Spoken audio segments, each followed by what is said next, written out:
ശ്രീ ഷിബു മീരാൻ, ഈ ആരോപണങ്ങളുടെ തുടക്കം മുതൽ ഇങ്ങുവരെ നോക്കുകയാണ് എങ്കിൽ എന്തൊക്കെ കാര്യങ്ങളാണ്?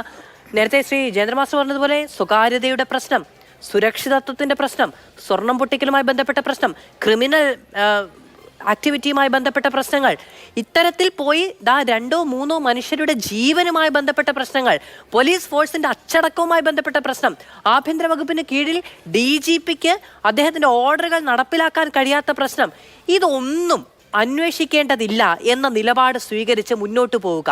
ഈ CPM െതിരെ ഉള്ള വാർത്തകൾ എത്രയെത്ര വന്നിട്ടുണ്ട്. തുടർ ഭരണം നടത്തുന്ന ഒരു സർക്കാരിനെതിരെ തീർച്ചയായും പ്രതിപക്ഷത്തിന്റെ ഭാഗത്തു നിന്ന് അധികാരത്തിലിരിക്കുന്ന ഒരു സർക്കാരിനെ സമ്മർദ്ദത്തിലാക്കുന്ന തരത്തിലുള്ള വാർത്തകൾ മാധ്യമങ്ങളുടെ ഭാഗത്തു നിന്ന് ഒക്കെ ഉണ്ടാവും. അന്നൊന്നും ചർച്ചകൾ പൂർണ്ണമായി ബഹിഷ്കരിക്കുന്ന നിലപാടൊന്നും CPM എടുത്തിട്ടില്ല. ഈ ഒരു വിഷയം വന്നപ്പോൾ എന്ത് പറയും? ആരെ തള്ളി പറയും? അൻവറിനെ തള്ളി പറയാൻ പറ്റുമോ? ഇല്ല. ആഭ്യന്തര വകുപ്പിനെ തള്ളി പറയാൻ പറ്റുമോ? ഇല്ല. MR അജിത് കുമാറിനെ തള്ളി പറയാൻ പറ്റുമോ? ഇല്ല. ഇതൊരു വിഷ്യ സർക്കിളാണ്. ഇതിൽ നിന്ന് പുറത്തു കടക്കാൻ കഴിയില്ല, മിണ്ടാൻ പറ്റില്ല എന്ന സാഹചര്യത്തിൽ നിന്നപ്പോഴാണ് ഇത് ഇടത് വിരുദ്ധത പ്രചരിപ്പിക്കാനുള്ള സമ്മർദ്ദ തന്ത്രമാണ്, അതുകൊണ്ട് ഞങ്ങളില്ലേ മിണ്ടാൻ എന്ന നിലപാടെടുത്ത് മാറി നിൽക്കുന്നത്. മുഖ്യമന്ത്രിക്ക് മിണ്ടണ്ട, പാർട്ടി സെക്രട്ടറിക്ക് മിണ്ടണ്ട, സംസ്ഥാനം ഭരിക്കുന്ന മന്ത്രിമാർക്കാർക്കും മിണ്ടണ്ട, ഇതൊക്കെ ഇടത് വിരുദ്ധതയാണ് എന്ന് പറഞ്ഞൊരു പരിചയം എടുത്തു പിടിച്ചാൽ ജനങ്ങളോട് ഇത് വിശദീകരിക്കേണ്ട ഒരു കടമയും ഇല്ലാതെ പോകുന്നത് എങ്ങനെയാണ് നാട്ടിൽ? തീർച്ചയായും ആദ്യം ഞാൻ മാധുവിൻ്റെ ചോദ്യത്തിന് മറുപടി പറയാം. പിന്നീട് ഇവിടെ എൻ്റെ പാർട്ടിയുടെ പേരെടുത്ത് പറഞ്ഞുകൊണ്ട് ഉണ്ടായ ചില വിമർശനങ്ങൾക്ക് മറുപടി പറയാൻ കൂടി എനിക്ക് സംവിധാനം വളരെ പെട്ടെന്ന് പറയാം. ഇന്നിപ്പോൾ ഒരു ധീരനായ ഒരു വിപ്ലവകാരി ഡൽഹിയിലെ എയിംസ് ആശുപത്രി അധികൃതർ അദ്ദേഹത്തിൻ്റെ ഭൗതിക ശരീരം ഏറ്റുവാങ്ങിയിട്ടുണ്ട്. ആയിരക്കണക്കിന് സഖാക്കൾ ഇൻകുലാബ് മുഴക്കിയാണത് കൈമാറിയത്. സഖാവ് സീതാറാം യെച്ചൂരി അദ്ദേഹം 2018 ഈ CBIക്കകത്ത് അതിൻ്റെ ഡയറക്ടറും ഡെപ്യൂട്ടി ഡയറക്ടറും തമ്മിലൊരു തർക്കമുണ്ടായപ്പോൾ അദ്ദേഹം ഉപയോഗിച്ച ഒരു വാക്കുണ്ട്, RSS and BJP is destroying and damaging the institutions of India എന്നാണ്.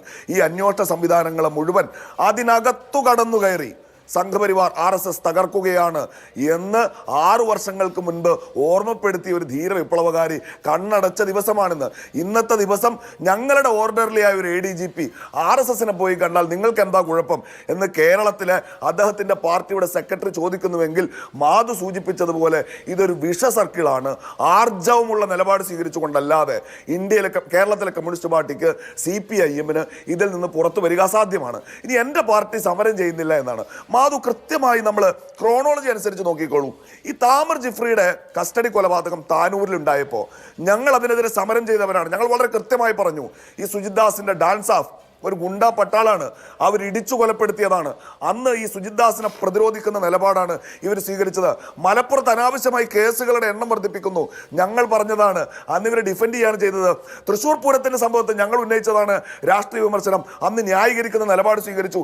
ഈ എലത്തൂർ കേസിൽ ഞാൻ നേരത്തെ സൂചിപ്പിച്ച ഇദ്ദേഹത്തിന്റെ സ്റ്റേറ്റ്മെന്റ് ഞങ്ങൾ അന്ന് ഉന്നയിച്ചപ്പോൾ ഇതൊക്കെ പ്രതിപക്ഷം പറയുന്ന രാഷ്ട്രീയമാണ് എന്ന് പറഞ്ഞ് പരിച തീർത്തവരാണ്, സംരക്ഷിച്ചവരാണ്. ഇപ്പൊ ഗതികേട് കൊണ്ട് സാക്ഷാൽ PV അൻവർ വന്ന് പറഞ്ഞപ്പോൾ ഇവരത് പറയേണ്ടി വരികയാണ്.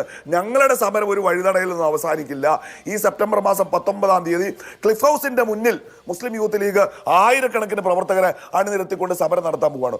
ഒറ്റ കാര്യം കൂടി മാധു, ഞാൻ ഒറ്റ മിനിറ്റിൽ പറഞ്ഞ് അവസാനിപ്പിക്കാം. ഈ അൻവർ പറയുന്ന കാര്യങ്ങൾ ഞങ്ങൾ ഏറ്റുപറയുകയാണ് എന്ന നിലയ്ക്കൊരു വ്യാഖ്യാനമുണ്ട്. PV അൻവറിനെ കുറിച്ചുള്ള ഞങ്ങളുടെ കൃത്യമായ നിലപാട് കേരളം കേൾക്കാൻ പാകത്തിന് നമ്മൾ പറയുന്നു. ഇത് ഈ മണിച്ചിത്രത്താഴ് സിനിമയിലേത് പോലെയാണ് അൻവർ. ചിലപ്പോൾ ശോഭന ഗംഗയാകും, ചിലപ്പോൾ നാഗവല്ലിയാവും. ആദ്യം നാഗവല്ലിയെ പോലെ വലിയ ആരോപണങ്ങൾ ഉന്നയിച്ചു. AKG പിന്നെ മുഖ്യമന്ത്രിയെ കണ്ടപ്പോൾ പൂച്ചക്കുട്ടിയെ വന്നിട്ട് പറഞ്ഞു ADGPയെ മാറ്റണ്ട, P ശശിക്കെതിരെ ഞാൻ മിണ്ടില്ല എന്ന് പറഞ്ഞു. പിന്നെയും അദ്ദേഹം നാഗവല്ലിയായി. അദ്ദേഹത്തിന് ഇങ്ങനെ മാറിക്കളിക്കാം.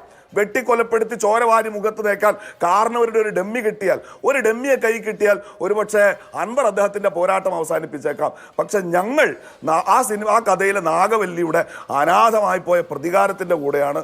അവിടെ ഈ മാമിയുടെ കുടുംബമുണ്ട്, താമർ ജിഫ്രിയുടെ കുടുംബമുണ്ട്, റിദാൻ ഫാസിലിന്റെ കുടുംബമുണ്ട്. കൊന്നവരും കൊല്ലിച്ചവരുമാണ് എന്ന് ഭരണകക്ഷി MLA പറയുമ്പോൾ ആ കൊല്ലപ്പെട്ട മനുഷ്യൻ താമർ ജിഫ്രിയാണോ, മാമിയാണോ, റിദാൻ ഫാസിലാണോ? ഇത് കേരളത്തിന് അറിയണ്ടേ? അതിന് അന്വേഷണം നടക്കണ്ടേ? അതിന് അദ്ദേഹത്തെ മാറ്റി നിർത്തണ്ടേ? അദ്ദേഹം തലപ്പത്തിരിക്കുമ്പോ ഈ ഉദ്യോഗസ്ഥർ എങ്ങനെ ആരെയും ഭയപ്പെടാതെ പ്രിയപ്പെട്ടവർ മരിച്ചുപോയാൽ അത് എത്ര വേദനാജനകമാണ്. മരിച്ചുപോയോ എന്ന് പോലും അറിയാത്ത സാഹചര്യത്തിൽ കുറെ മനുഷ്യർ അവശേഷിക്കുന്നുണ്ട്. അവർക്കറിയേണ്ടത് സത്യമാണ്, അത് പറഞ്ഞു കൊടുക്കേണ്ട ബാധ്യത ഈ സംവിധാനത്തിനുണ്ട് എന്നുള്ളതാണ്. അവരുടെ ചോര അഴിമതിയുടെ കറ ആരുടെയൊക്കെ കൈകളിലുണ്ട് എങ്കിലും അത് നിയമം പരിശോധിക്കേണ്ടതാണ് എന്നുള്ളതാണ് ആവർത്തിച്ച ആവശ്യം ഉയരുന്നത്.